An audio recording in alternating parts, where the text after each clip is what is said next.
Welcome to the Millionaire University Podcast. I'm your host, Brien Gearin, with you today. And on this edition of the MU Pod, I'm joined by John Roman. He's the CEO of BattlBox, an e-commerce subscription service for handpicked outdoor, survival, EDC, and other awesome gear, doing $20 million plus per year. John is also the host of the Awesome Podcast, which I recently learned is spelled ASOM. I'll let you divulge what that means here in a minute. And you also share your industry insights on his blog, onlinequeso.com. John, I could keep going on this intro, but I'd rather have you give us the full story here. So I better just shut up and welcome you to the show, man. Hey, man. Thanks for having me. Excited to be here. Yeah, this is going to be fun. This is going to be great. Today, we're going to be talking a lot about your specialty, obviously, e-commerce. We have a lot of listeners out there who are curious about e-commerce and starting an e-commerce business or growing an existing e-commerce brand. There's a lot to unpack there, but before we hop into that, I'd really love to start with your origin story.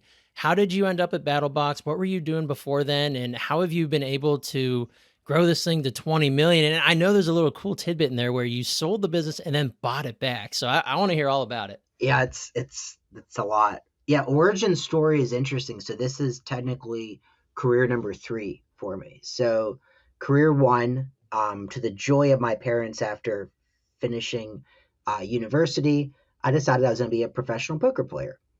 So, whoa, okay. There's a left turn. Yeah, definitely not the turn everybody thought I was going to make. So I actually did that for 4.5 years. TLDR, I wasn't good enough. Call it a B+ player. Couldn't figure out how to get to be an A. And, looking at people that were, 10 years older than I was at that age in these playing poker, it wasn't a good look. It was not. It looked like they picked up some other bad habits along the way. And, I couldn't make it to the big leagues. So I had to call it after 4.5 years. Made great money. Just it wasn't enough to do what I wanted to accomplish.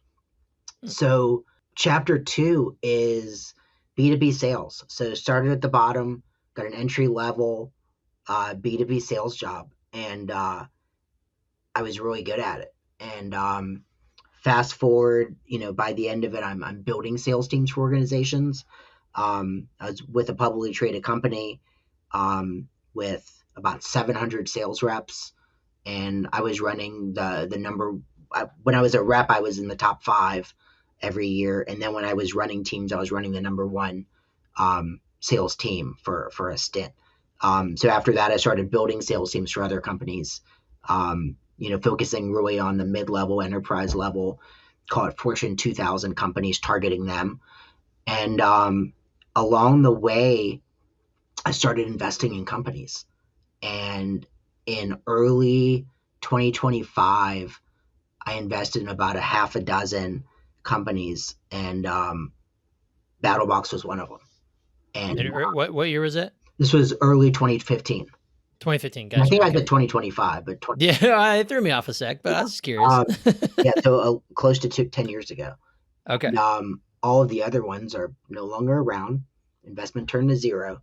BattlBox was the good one. So I have a Christmas party every year, and all of my network comes, right? So from my high school friends to my college friends to my work friends to the neighbors, like it's literally the hodgepodge of everybody that in all my little circles. And my ex-business partner had come to it every year. He didn't come to it once after we became business partners, which is interesting, but that could be a sign.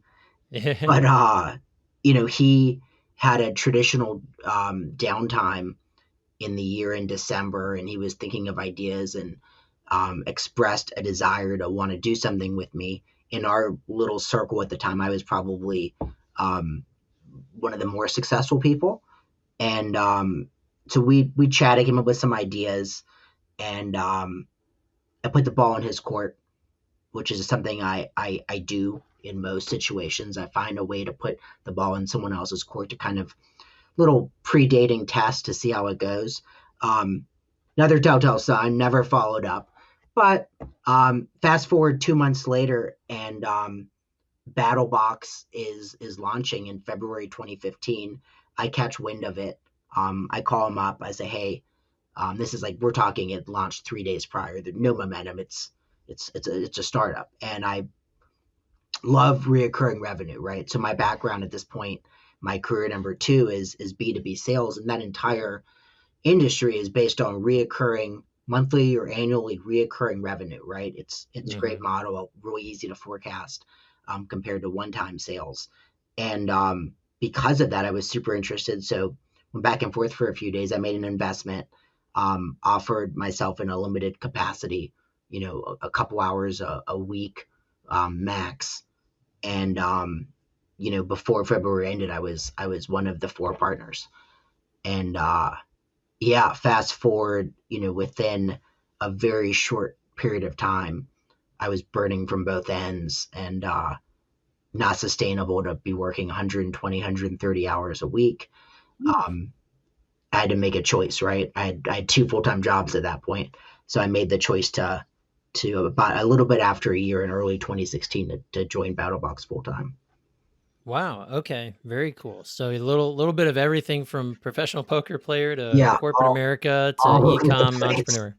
Yeah. Uh, You hit all the bullet points there. yeah, but then fast forward, we continue to see nice growth. We have a very interesting approach. So when I came on full time in 2016, there were two things that I had to figure out immediately. One of the four partners was not bringing any value. I had to buy him out, get rid of him. Um, the second thing I had to figure out was we had this amazing partner. I don't want to call him an influencer, but a YouTuber that um, was bringing a lot of value to the brand. So we had to figure out and come to a deal. How do we bring him on full time, make him part of the team? And that was Brandon Curran, who's the face of our brand. So he joined us shortly after I did in a full time capacity. And as soon as that happened, we really doubled down on the focus of content, and everything was content. All of our decisions were how does this affect content, and that was kind of part of our secret sauce. And it got us our TV show on Netflix, which happened during the pandemic. So it's just pandemic was already great for e-commerce brands, and then we had the Netflix show on top of that, and that got to the point where there's three of us partners at that point, and the original the guy that I had spoken about earlier, he wanted to be done. He was out, wanted to retire. What doesn't make sense for me and the other guy to pay on a 6x EBITDA valuation? That just doesn't make sense. There's no path there, especially if we think we're possibly at our top to Hmm. pay that. So we had to find a buyer. So spoke to a lot of private equity companies, a lot of potential buyers, had some better deals on the table, but ultimately found this company out of Canada, publicly traded, emerged that kind of spoke our language. And the offer was very fair. It was 6x EBITDA. Um, and since we couldn't buy him out, we said, well, let's find someone that kind of shares our vision. And that's what we did. So we got acquired in 2021, and to no fault of their own, but they were publicly traded via SPAC. And anybody listening, if you followed the story of all SPACs in the market in 2021 and 2022, it was a bloodbath, right? Hmm. Financials not changing at all, just the market was not had very little respect for SPACs for no, not necessarily a legitimate reason that was financial based or business health based. So it lost, call it 90% of it, possibly probably more of its market cap. And with that came challenges, and it created an opportunity where it was mutually beneficial. They needed some cash, um, and we had the opportunity to get our business back at a extreme discount compared to what we had paid originally. So Wow. brought it So never the intent to buy it back. It was just it was an arbitrage opportunity. yeah, it was a deal that was happened to be too good to pass up, Yeah. right?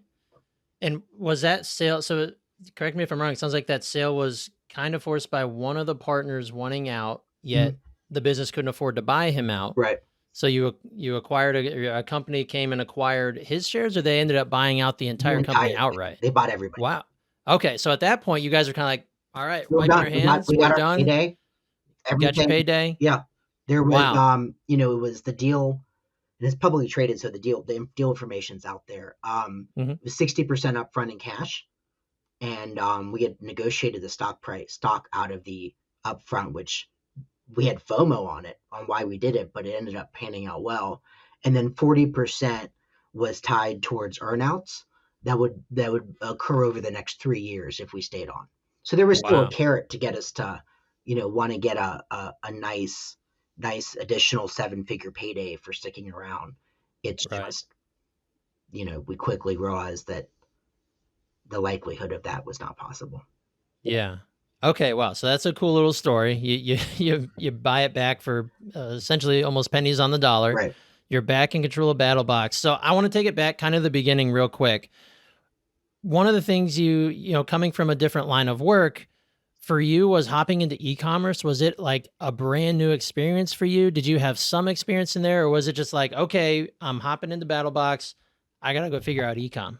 Yeah, the latter. So zero experience. But the reality is, a lot of the B2B sales, I mean, you're still selling, right? There's still marketing. Hmm. It's still a lot of the same principles. Just instead of selling into another business, you're selling to the consumer. And arguably, I think selling to a consumer is substantially easier than selling to a business, right? I agree. Sales cycle is traditionally not as long. You're not having to navigate prospecting as in the same manner, right? You can just spin up ads. Hmm. It's just if you can excel in B2B sales, figuring out and molding that back in direct to consumer is a lot easier than anybody talks about. Right. Well, it all comes back to, especially for B2C, it's identify who will buy your stuff Yeah, and then go get in front of those of those people. people Yeah. with your stuff that they already want and tell them about it. I mean, when Right? you break it down like that, it's definitely not rocket science. Right, exactly. I know a lot of people in business, and many times myself included, have overcomplicated the marketing Sure. aspect of it, and it's kind of crazy. Yeah. But so I want to talk while we're talking marketing. Let's kind of keep rolling with that ball because you mentioned at the onset here that everything for you guys revolved around content. Let me preface that. What exactly do you guys sell? I know it's handpicked outdoor survival EDC gear. How does it work? What I guess let's Yeah. start there. It's a subscription service. What do people get? How's it Sure. work? So it's outdoor gear. So everything from, hiking to camping to survival-esque, in case of emergency stuff. And yeah, our flagship product is the membership, is the subscription. So, last year or this year, 90% of our revenue is from the subscription service. So we have 4 tiers. We have the basic, the advanced, the pro, and the pro plus. The basic's 35 a month plus sales tax plus shipping. Wild, we charge shipping. These are big Mm, things though. It's not like yeah. it's too much of a cost to ignore. Mhm. And then up to the Pro Plus, which is 170 a month plus sales tax plus shipping, ends up being, depending on your state, roughly $200 all in. And the Pro Plus is actually the most popular one. So 50% of our members are actually in the 170 a month option. Wow. And they Okay. stack So on top of each other. So if you get the Pro Plus, you get everything from the basic, the advanced, the Pro, and then the Pro Plus item. how does this work on a continual basis? I guess in my mind, being unaffiliated with it, you get a box full of specific gear and equipment. Do you just keep accruing it every month? Like, do they go out and use it and it's consumable, so they need more of it? What all? I So guess how's that it's work?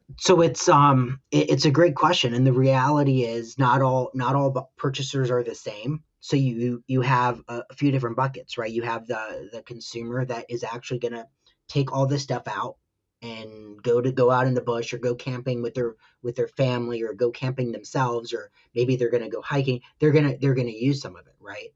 Um, Hmm. then there's the flip side. There's a lot of consumers that it's preparation, right? It's preparedness. Um, do I need to use all this stuff? No. Do I need to have this stuff in case of emergency? Almost think of it as an insurance policy, right? I Hmm. hope I never need all this stuff, but it's nice to have, right? The reality is there's still going to be stuff that's applicable to everyday life, right? You get a power bank, you can use that today, right? Or you might Mhm. have one and you put it away, and I hope I don't need another one, but there it is. So it's the full gambit. But it also leads us to um, the number one reason why people end up leaving, right? They run out of space. Mhm. They're getting into an argument with their significant other on why the closet in the hallway is filled with BattleBox boxes. I mean, Yeah. it's our biggest problem. Hmm. Interesting. Okay. So let's dive into the marketing side of it. How did you guys, especially when you were starting out, how did you get in front of people? It sounds like you connected with a YouTube influencer who's now the face of your brand. Mhm. Definitely an awesome organic way to do that. But how did you grow from kind of square one all the way up to where you guys are now? And I'd love to talk about the different things that you guys do to promote the brand and to build sales. Sure. So jumping off the initially, um, while we definitely had this YouTube approach where from the beginning we were sending out in the beginning times 20-25 boxes a month to YouTubers to review the content and make a video. Obviously that served a great purpose, but the majority, call it 95% of our traffic, came from Facebook ads. Hmm. First several months, almost the first full year, was we were 100% dependent on Facebook, to a Wow. fault. It caused issues, Hmm. but yeah, and How it so? wasn't. So we were seeing this hockey stick growth, and Facebook was our only channel. And Labor Day weekend, going into the weekend, and we had this sale plan, these creatives, these ads, promotion. It was going to be our best weekend we had ever had. Even if we didn't execute it perfectly, it was going to be our biggest weekend ever. And Friday at 7 p.m. Eastern time, all of our ads shut down. Our ad account was um, canceled, like kicked off. You're no longer allowed to advertise on Facebook. And you know, Monday through Friday, it's arguably a very large challenge to speak to someone actually at Facebook. So you can Ugh. imagine the weekend doesn't get easier. But it was Yeah. our only channel, and we didn't know any better. It was naivety, and we went from on top of the world to within a minute we had zero traffic. Hmm. All of our traffic was gone because we were dependent on this single platform, um, which we quickly learned that that's not smart. Yeah. But we didn't know what we didn't know, and we had seen ridiculous success Hmm. just with a single platform. I think 2015, our first, not even our first full year, but our first year of 10 months of selling, we did 4.5 million, and it was Facebook ads. Yeah. Um, Yeah. so Dude, it's interesting. that Facebook is, as someone who I started my agency based on running Facebook ads for local businesses, I know all about and still running Facebook ads today where just random suspensions, just accounts being It's difficult. removed off the face of the earth for no good reason, typically in just some silly error Yeah, that Facebook will never admit to you on. But then it takes 3 months to get it back. yeah, There's literally no humans to talk to half the time. And the ones who are there, no offense, Facebook, but they're 22-year-old shotgun hires out of college who don't know any more than the advertiser calling in with the problem. Like it's yeah. just the way it is, and it's awful. And that's when, yeah, if you don't have your business base spread out a little bit for how you bring in customers, that can be problematic, as you learn the It hard was way. super scary. Yeah, absolutely.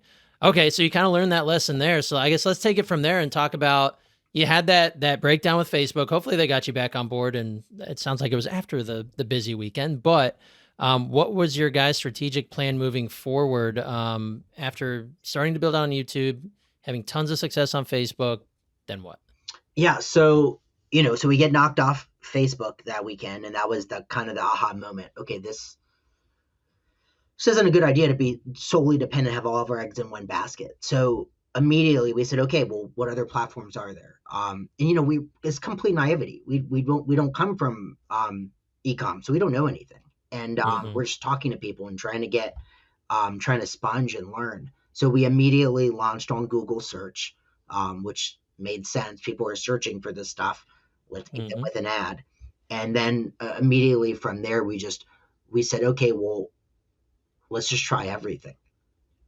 So literally, at the time, Twitter, before it was X, Pinterest, Instagram, literally anything we think can work, let's try it. And Hmm. we took that approach. Not everything worked, but during that time, we're also leaning in and spending a lot of time and effort on actual content and putting content out on our YouTube channel and all channels. But YouTube was definitely the focus, and we started seeing this organic lift from that, where the more quality content we had out there, the acquisition costs would just come down on the Hmm. advertising side with this blended holistic approach. And we said, okay, well, when we started with the content, it was just Brandon. Brandon was the camera guy. Brandon was the face of it. Brandon would Hmm. then throw it on his computer and edit it, and then Brandon would post it. And we said, okay, well, how do we scale this? So we started scaling the content over time, and to the point of today where Brandon is in front of the camera, but we have 3 full-time video editors that then chop everything up and edit it in long form, short form, and then we have a social media um, coordinator that's in charge of scheduling it all. So we've slowly grown that side um, to continue to bring the larger amounts of organic traffic in.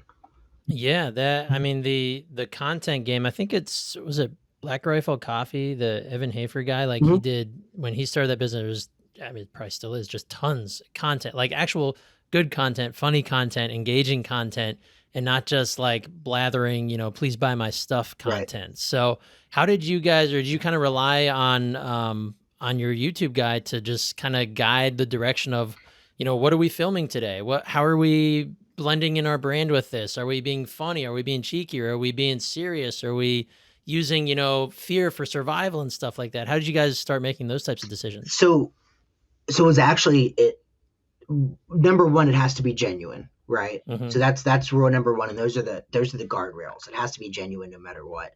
But we honestly just looked at data, right? We found which videos performed better, which types performed better, and we're still testing every day, every week. We're testing because consumer response and behavior is always slightly changing and moving in other directions. So we're always testing. We don't always assume that we have the right recipe in 2016 is not the same recipe as it was today, and it's not the same recipe as it's going to be next year. So we're constantly tweaking and changing the recipe, but it's listening to the audience, right? What is the audience engaging with the most? And going to the platform that they're going to be at, which has changed over time. It's trial and error, right? If we Hmm. try multiple videos of a certain aspect and approach and they don't perform well, then we're not going to continue to lean in there, right? So everything from comical to educational, to product testing, to industry education, and not even specific like scenario based education. We do it all, right? We're bringing all Hmm. kinds of content um, to the consumers, to the audience. So have you guys at this point in time, now that you're a 20 million plus ARR business, what does your marketing model look like now in terms of, are you guys invested? Have you found a certain amount of platforms that you invest in with ad dollars? Are you guys just leaning heavily into YouTube, or is it, I imagine it's all singing pretty well in harmony right now if you're doing this well. So what's it all look like today? Yeah, so we I could have people argue that it's too much, and I could have a lot of people argue that it's not enough. But we still spend about 12% of our budget, so 12% of our revenue is spent on marketing, with the vast majority of it, around 8 to 9%, on actual platform advertising. So Hmm. the makeups change, and it fluctuates through the year. And earlier in the year, TikTok was where we were spending the most money on advertising, and unfortunately, all roads every year tend to always lead back to Meta, where Hmm. it's the best return on your ad dollars. And it's the case as of right now. Meta is still it's our number one place where we spend, but we do spend on multiple platforms. Platforms come and go on their success. There was a stint where Snapchat was performing really well for us advertising wise, and we were leaning in there, and then it stopped working and went away. TikTok right now, we're not advertising a lot on at all. The advertising algo just isn't treating us how we needed to treat to scale. So it's just a constant game of what's working and testing new, and unfortunately Meta just consistently winning.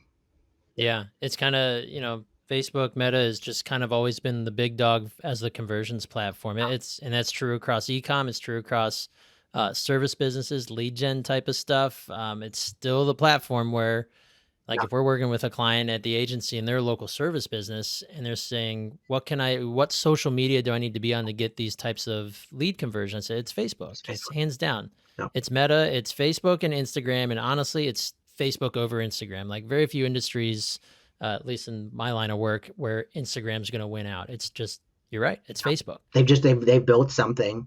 They built something really good. Yep, they sure did.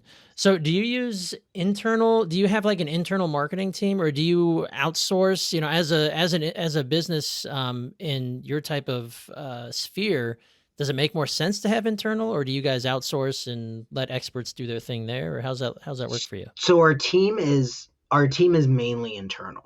Okay. With the exception, there's a couple things that we do outsource. So the actual ad buying, we use an agency for it. We've looked and had the discussion multiple times. Do we bring it in house? But it still makes sense to keep it external, especially if you can negotiate a good deal and find a good partner, a good agency that behaves like a partner and not just an agency. Right. And then we continue to have our affiliate channel outsourced to an agency as well. And that still makes sense. It's everything else though is internal. So we have the video editors, we have our social media coordinator, we have Brandon, we have Austin, who's head of content, he's director of content, and he's also a creator for one of our additional sister brands. And then we have Walter, who runs marketing completely, and then on his team, he's got a couple guys. Cameron, who's marketing coordinator. So the marketing side as I'm running. There's probably 8 people internally within 2 agencies. Very cool. What role does email marketing play in your business? It's big. So email and SMS are it's our data, right? And it's there's value in that first party data, and it's huge. We were looking at it actually earlier this morning, because finding where the truth is always a challenge. You're looking at the email provider, and they're touting this huge number that's responsible, but then you look at Google Analytics GA4 and it's telling a completely different tale. And then we go into Northbeam, which is our attribution software. It is giving a different story. But all stories, regardless, tell the same, which is email and SMS is very, very big for us. Yeah, absolutely. I think in e-commerce, email and SMS it's got to be part of the lifeblood. If you don't have email and SMS, or at a minimum email, SMS is a great cherry on top, but at a minimum with email, there's so much money that can be left on the table through all the different sequences that you can run to bring people back, to make sure purchases come through. Like, it's insane. And you can automate so much of it. Exactly. It's like, it's money-making machine on automated. Yeah. Like, it's unbelievable. So I was curious about that because I know how big a role that can play across your industry. Speaking of role playing in what's in the success of your business, what about community? Have you guys built a community of your buyers? I know different brands do this in different ways, but I'm curious if you guys have focused on or built some sort of community amongst your subscription holders, your members, if you will, to kind of continue to build that brand and do that through your own people. Yeah. So I was talking about content earlier. Normally when I'm talking in generalities, it's 2 things. It's content and community. So community is a big piece, and is part of our secret sauce. So when we started off the jump, we had battleboxforum.com, and it was a Reddit style. We used something called pro boards where you could like white label it, and it was ours, bulletin board esque. And we had that for a couple of years, and then all roads lead to Meta. A couple of years ago, we decided to convert it into a private group on Facebook. So it's originally the first version when it was the forum, anybody could join. So you had customers and you had non-customers, all in the mix. When it got to a certain size and we converted it to Facebook, we made the decision that it was part of the added value of being a member, being a subscriber. You got access to the community. So we paywalled it when we moved it over to Facebook, and not everyone uses it. I think we have active members in the Facebook group right now. I want to say it's around 11,000. So it's a big chunk of our base, but it's not everybody. And man, the community is it's the lifeblood. It accomplishes so many things. One, from as a consumer, there's on any given day, there's 4 or 5 BattleBox employees in the group interacting, engaging with consumers. And, it's such an added value and benefit as a consumer to be able to jump in and tag the company that you're buying from, that you're doing business with, and get a response immediate. It's I'm shocked that it doesn't exist more than it does, and it does to a certain extent. You can jump on X and blow up Delta. Blow up is probably not the right word.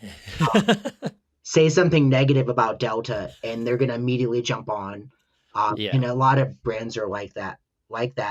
But to have the community aspect and actually just have a conversation is a value.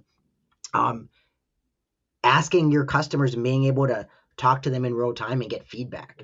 Like we're constantly improving because we've created this culture with our community where like they're going to call us out. And it's not in a negative way, in a constructive way. Like, hey, put this in the box. Hey, this would be a lot better if it was X or Y.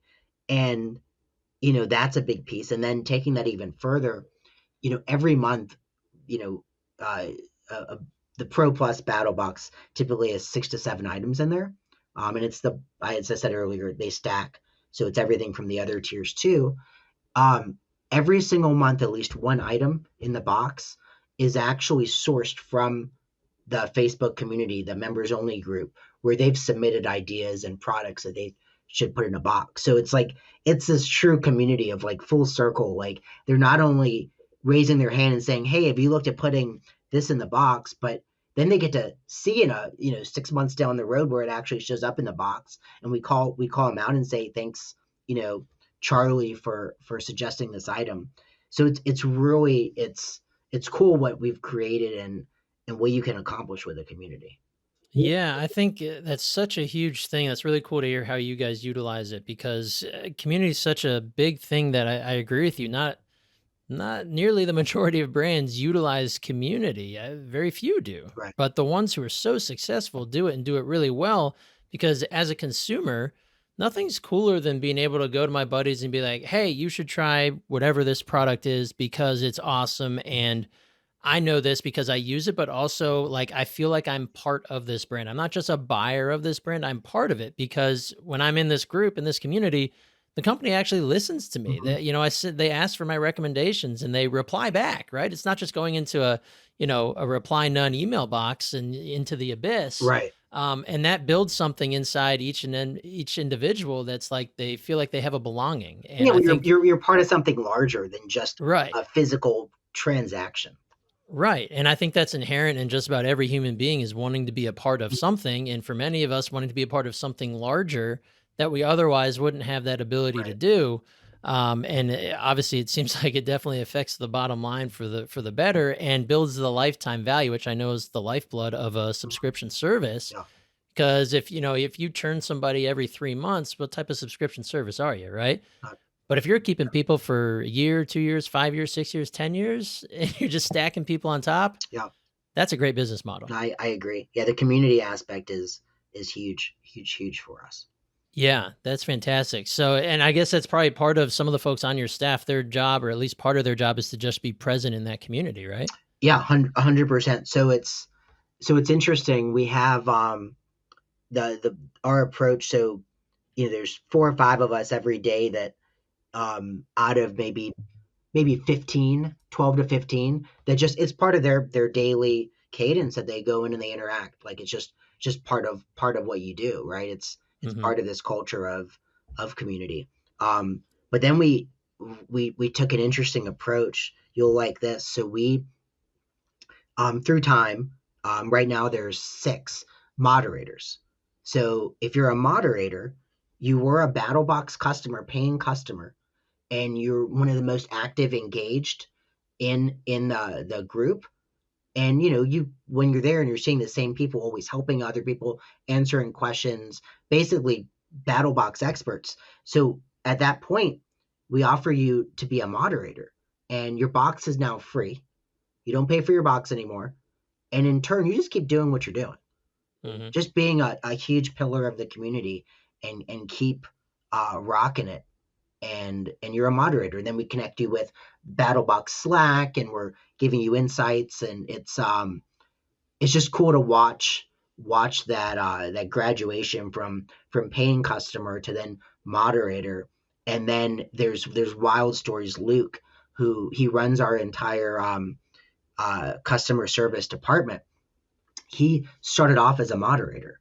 So he started off as a customer, started then transitioned and became a moderator, and he's by profession he was a nurse.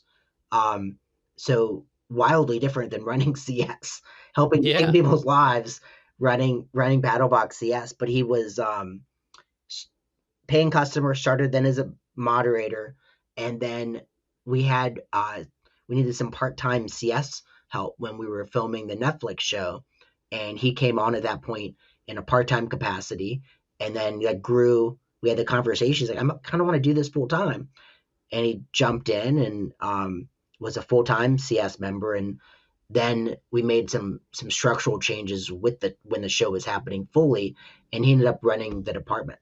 Um, but he Wow. came as a customer, which is such a wild, you know, transition. But that only occurs when you have a community like that where it's Right. possible. Provides opportunity where it otherwise wouldn't have been. Yeah. And do you guys can you or have you branched into like actual meetups or live events for community members and stuff Yeah, like that? so we have so we've had a couple events through the years, where we're in Las Vegas for SHOT Show, and we're gonna say have a beer with BattleBox, and we'll drop it in there, and anybody in the Las Vegas area can come and hang out. But we've taken it kind of a step further again because of content and community. So we've done 2 of these events now. Um, the first one was it was we call our boxes missions. So every month we send out mission 114 or 115, and that means it's been that many months since we've been in business. So for the 100th mission, we put golden tickets in in 5 of the boxes that we shipped out. Ah, If you got Willy a Wonka golden style. ticket, yeah, 100%. And if you got a golden ticket, it was Willy Wonka style. We flew you to Texas, San Antonio, hung out with you for the night. In the morning, everybody jumped on a big coach bus, went about 2 hours into rural Texas. We put these 5 customers in World War II tanks, and they fired at a target downrange. And if they hit What? that target, we're going to give them $100,000.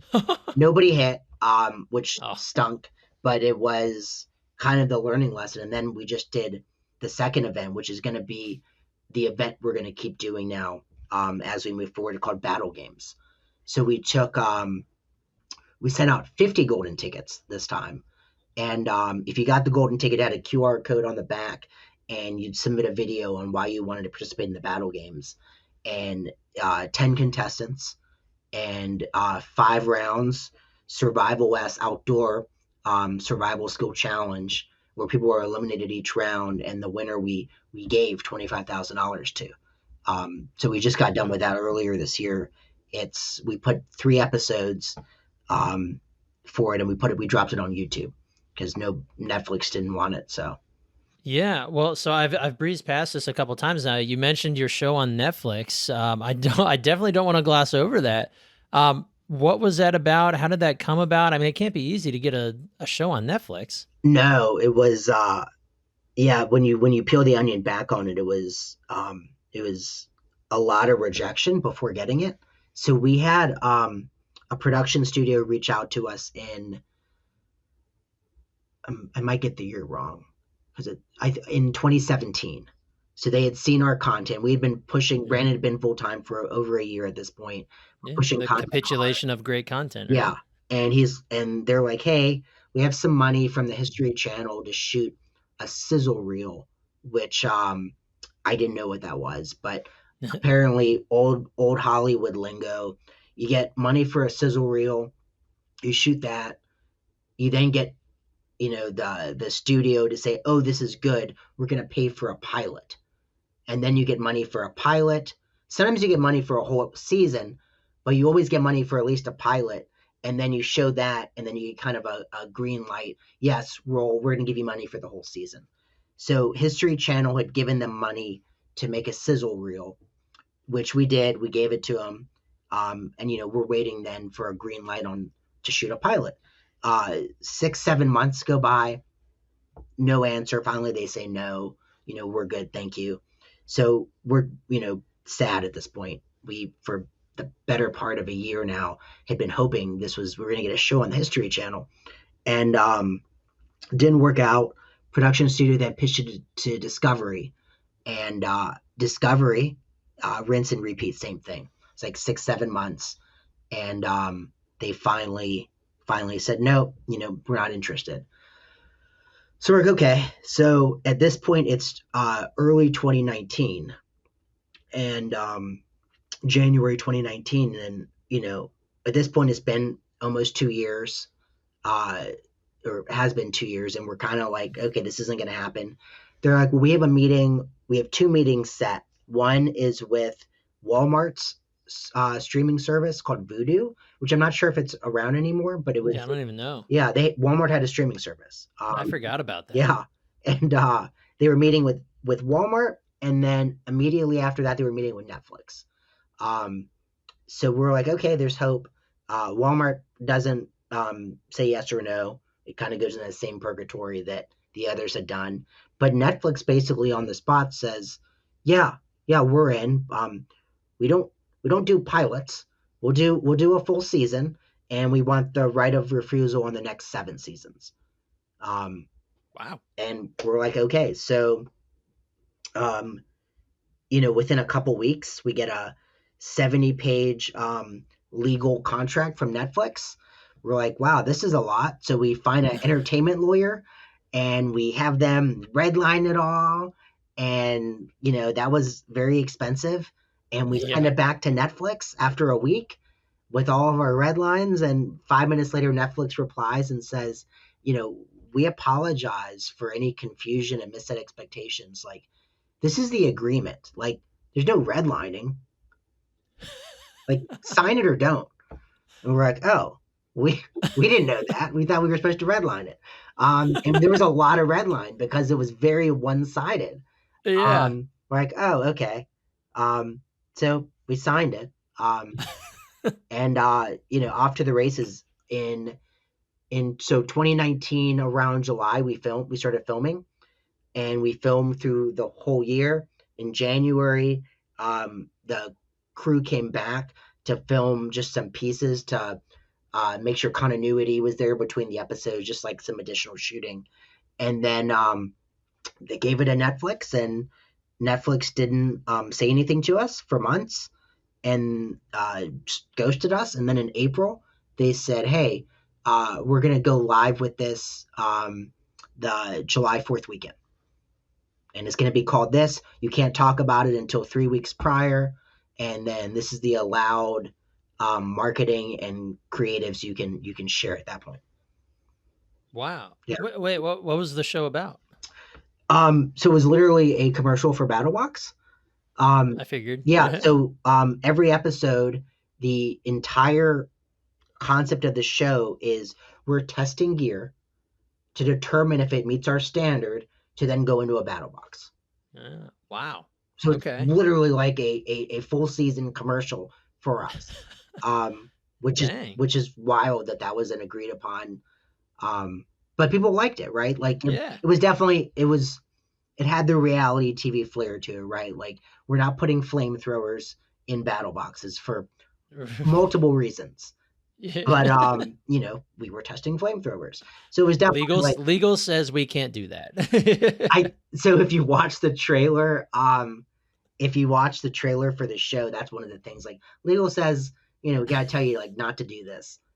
It's funny you said that. But yeah, But wink, wink, just do yeah, it. it was literally us testing gear to determine if it was in the Wow. box. Okay. So what effect on sales did that have? So it was interesting. So prior to the show, we were getting about 125,000 unique visitors a month on our site. So a decent amount.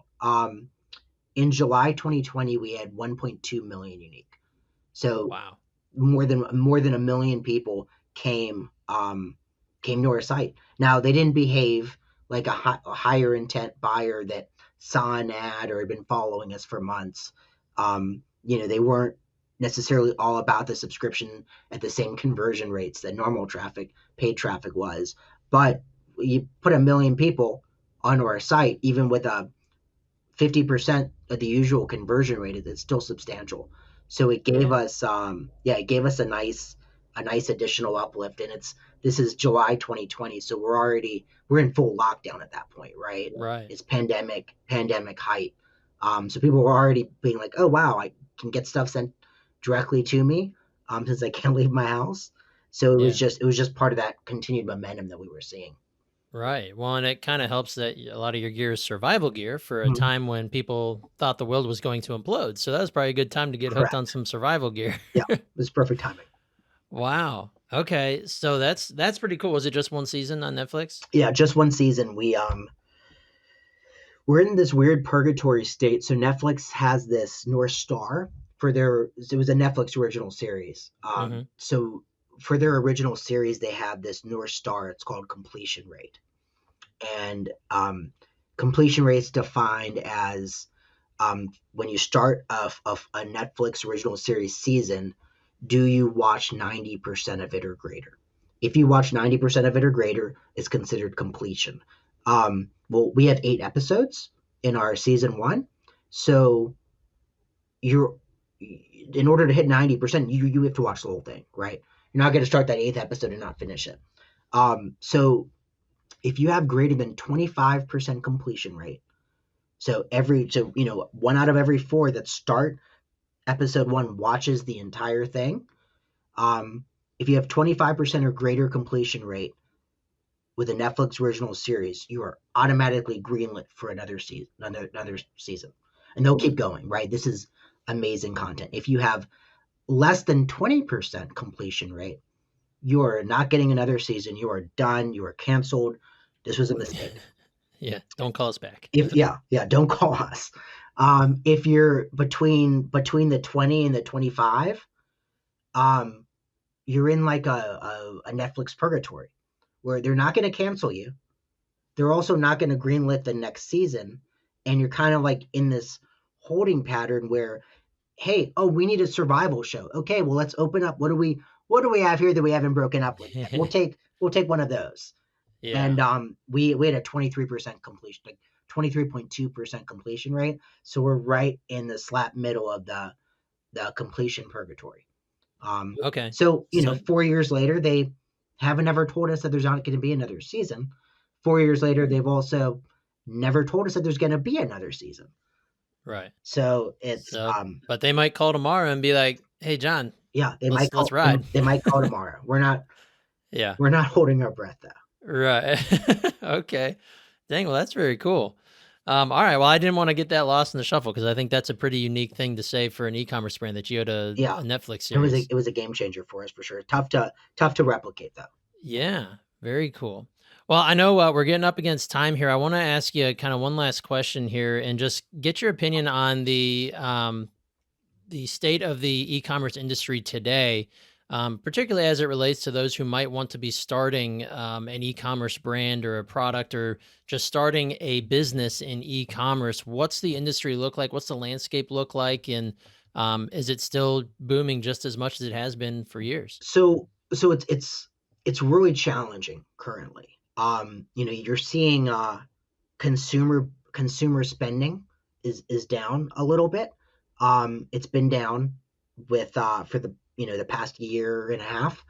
Um, is it going to? And I'm speaking specifically just the United States. Hmm. The Because that is the biggest market in for ecom. Um, so it's interesting. Is consumer spending gonna change next year, post election? TBD, right? Some are arguing Hmm. that it's going to be, that we're gonna hit a great boom in the economy, and then there's another side that says it's not gonna be good. It's the end of the world. So I Right. guess we're gonna find out in next year's episode of the reality show of America. That's right. But I think that's gonna be a big indicator.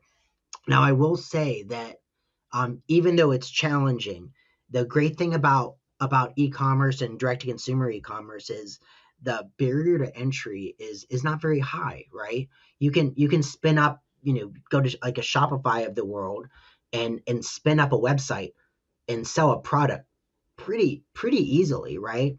And then Hmm. there's agencies and people you can find that can help bridge the gap of what you don't know. So that barrier to entry is pretty low. What I would say is where you're seeing the people with the most success, and they haven't when every when everything kind of course corrected after that boom in 2021, the brands that didn't drop as far as everybody else had that content, and or community piece, right? Hmm. You're seeing almost a reverse model where the the Mr. Beasts of the world, right? The Kylie Jenners of the world, the Nelk Boys of the world, where they had that content and they had that community from the content, and then they launch a business on top of it, and they're instantly successful, right? So I would Hmm. say that if you can figure out the content piece, or the community piece, that's probably the missing piece, and it's the piece to probably get yourself into the best spot. But then you look at those creators that I just mentioned. They built that before they built the product. Because Hmm. the reality is, if you can build content and community, the audience is going to tell you what they want to buy. Yep. Instead of reverse engineering it like we did, like everybody else does. If you can build an audience, they'll tell you what to sell them. Yeah, absolutely. Build an audience and let them identify their problems, and you go find the Yeah, solution. just Now you have built-in buyers. And if you start finding out the correct solution and make different iterations and start selling it to these people, and then they start giving you proof in the pudding that yeah, it works, now you're onto something. yeah. Yeah, I love it.